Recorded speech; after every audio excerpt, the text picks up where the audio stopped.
In this video, I'm going to teach you how to do a timed test.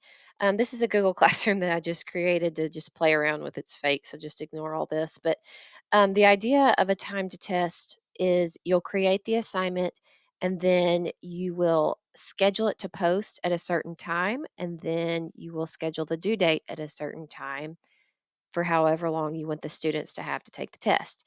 So you'll click create assignment. Um, let's say this is a 10-minute test.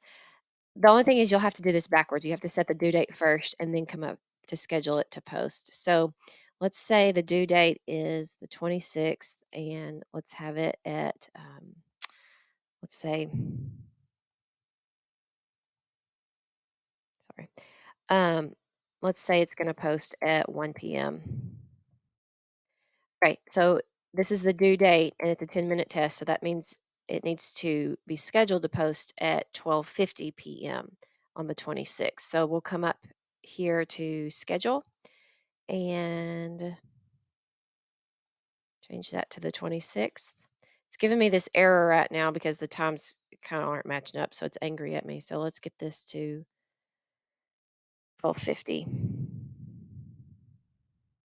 And then when I do that and I kind of click outside of these boxes, that error message goes away and I can click schedule. And so now it's scheduled for March 26th at 12:50 p.m.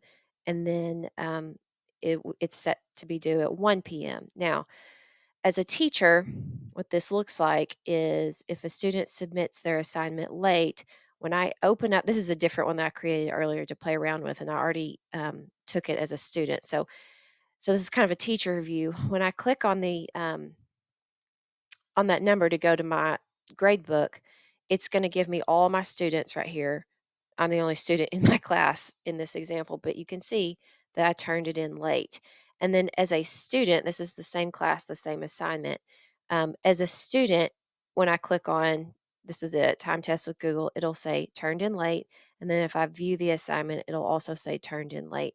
Additionally, you will, unless you have it disabled, you should receive an email saying so and so just submitted this assignment late. And so, as a teacher, that would just be at your discretion whether or not you would accept it since it's past the due time. So, that would be how you would give a timed test in Google Classroom.